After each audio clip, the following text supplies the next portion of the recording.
Hey everybody, David here, and today I want to talk about Power Rangers Shattered Grid. That's right, this is going to be my first comic book review.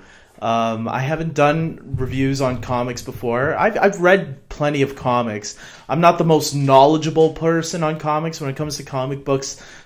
A lot I've read in the past was like the Ultimate Marvel Comics stuff, like Ultimate X-Men, Ultimate Spider-Man, Ultimate Fantastic Four, Ultimate Avengers. A lot of that stuff I read. I've read a couple of other non-Ultimate Marvel stuff as well. Plenty of X-Men and Spider-Man, of course. And then I've also read plenty of Batman's, Superman's, Justice League, a little bit of The Flash and Green Lantern, and Wonder Woman. But other than that, other than the mainstream ones, I haven't really read too much out of it. One of the things that I've been getting into now was the Mighty Morphin Power Ranger comics. For those of you that remember the original Mighty Morphin Power Rangers, they've been making comic books since 2016. And man, I just started getting into these comic books right now when this whole Shattered Grid storyline started in like May, I think. April or May. And I gotta say, I've been completely blown away by this story arc and what they have been doing. This was a celebration of 25 years of Power Rangers, and they pulled out all the stops. If you're someone that was probably disappointed with the crossover event that they had on the Power Rangers Ninja Steel, I am going to say that this was a much better crossover event. This gives you everything that you probably wanted in a crossover event, and I'm not going to blame the show because the show is a low budget show for kids, but you can tell by reading these Power Ranger comics, these are clearly made for the older fans. I feel like they don't dumb things down in order for you to follow. Reading Shattered Grid, I am going to say that if you do not know a lot of these other seasons, you're probably going to be a little confused at who a lot of them are. I'm going to say that much. But if you know the Mighty Morphin Power Rangers from the original series, that's all you really need to know. You're following this journey through their eyes, and that's what I think the storyline did so well. It involves the villain Lord Drekken, who is an alternate version of Tommy. What if Tommy decided to stay evil even after the Rangers break Rita's spell? It's a unique take on the character of Tommy. Tommy obviously is the most popular Ranger of all time. Jason David Frank clearly is supporting this character, and he just loved playing him in that little one-shot short film that Kyle Higgins directed. Kyle Higgins is one of the writers on this, and he's written plenty of other stuff, including Batman and Nightwing, from my understanding. And I got to meet him and thank him for this story arc that he has been doing. And now I've been going back and rereading everything that they have been doing because I am now open my eyes to see, wow, they actually are taking very good care of this franchise and this comics, and I really am treating it with respect. And that's what I think is really great. And I think the Power Ranger movie also tried to give respect to the franchise to a degree. They obviously tried something completely different. This one, obviously, because it's comics, it's easier to do with drawings, right? You can go in directions that the show, or even the movie for that matter, because the movie was clearly restricted with a budget as well.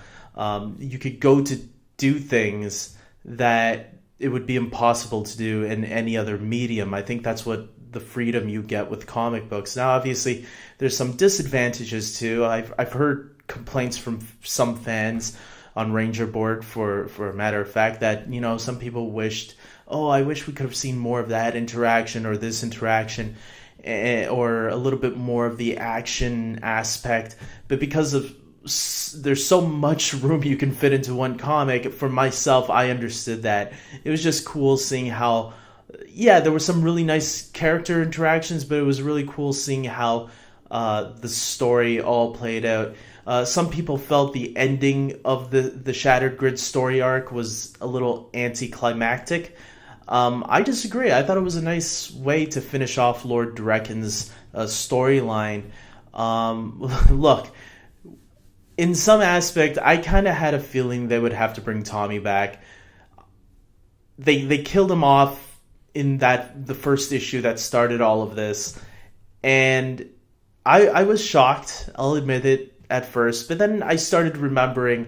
Wait a minute, comics kill off characters all the time. They kill off Superman. They killed Batman for a brief period of time. They killed Spider-Man, but eventually they all eventually come back. That's just a way to bring in people, new audiences, or other people who might have dropped off to get them invested in what they are gearing up for next. And obviously we do know that. They even gave a little sneak peek at the end of this Shattered Grid finale comic, where they show us a little bit of the new team, which I'm very interested in. I'm very interested in Beyond the Grid, in where they're going to be taking that, because there's some characters that are not Mighty Morphin Rangers that will be getting some time to shine. It looks like some of those characters happen to be Cam, who was the Green Samurai Ranger from Power Rangers Ninja Storm. We got Magna Defender, Mike, who was Leo's brother from Power Rangers Lost Galaxy. Then we got Tanya, who was the Yellow Zeo Ranger. She was also the Yellow Turbo Ranger, but it looks like in the comics she'll be using her Zeo powers. So that's really cool. To me, she was the first Yellow Ranger that actually I thought was a very interesting, likable character. And then one of my favorite seasons of all time, Andros, the Red Space Ranger from Power Rangers in Space. This is the Ranger I'm looking forward to the most in this comic, because I cannot confess my love enough for Power Rangers in Space.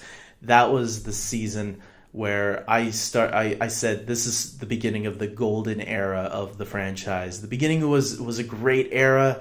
You know, Mighty Morphin Power Rangers, you got to respect it for getting the whole franchise started. But Power Rangers in Space, to me, is where I got invested more into the stories and the characters. I liked the characters in the earlier seasons as well, but the stories, they were hit and miss, you know? The stories from Power Rangers in Space all the way through Wild Force, to me, were the best of the franchise, I think. Even some great characters in those seasons. And seeing Andros get the forefront as one of the main Rangers, to me, is awesome. And then we got a Dino Charge Ranger that I don't know too much about the Dino Charge Rangers, so I'm not going to talk too much about that one. I'll learn about it. Maybe the comic will get me invested in that character, and I'll be like, okay, let me go see what this character was all about in Power Rangers Dino Charge. And then we also got the Ranger Slayer, who is the alternate version of Kimberly. She's going to be one of the main Rangers as well, so that's going to be pretty sweet. I still don't know too much about the Ranger Slayer. I just know she's an alternate version of Kimberly. So, like I said, I'm going back already, trying to catch up on everything I've missed. So, hopefully I catch up pretty soon. With that being said, yeah, this story arc was really great. And I think if you're a fan of the franchise and were kind of disappointed with that crossover event that we got not too long ago, Dimensions in Danger, this is probably what you want a little bit more of, I'll say. And apparently there's a graphic novel coming out soon in December, which is called Soul of the Dragon, which will be more about an older Tommy. It's going to be like, what is it called? Old Man Logan, but for Tommy. I'm looking forward to that storyline as well. So with that being said, guys, if you're a Power Ranger fan, comment below and tell me your thoughts on this whole Shattered Grid storyline. Are there any specific moments that you really liked? I loved how integrated Jen was from Time Force, because Time Force is like my second favorite season of all time. I love how integrated she was into this storyline. I didn't know too much about Samurai. I remember Lauren as a character, but I don't think the show gave us too much on that character to really care about.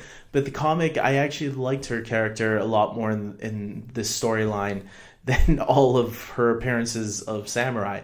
So it was great. I love that connection that she had between her and Jason. It looked like a little flirtation was going on. A little romance was starting to blossom.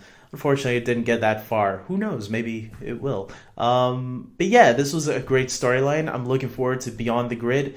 So leave your thoughts below. If you guys like this video, please subscribe to my channel. If you guys like this video and want me to continue reviewing Power Ranger comics, hopefully with Mighty Morphin Power Rangers number 31, I believe. That's going to be the beginning of the Beyond the Grid story arc or storyline, or with the new Rangers. Maybe I'll start reviewing comic by comic as each one comes out, if you guys are interested. So let me know. I really loved it, like I said. So until next time, take care.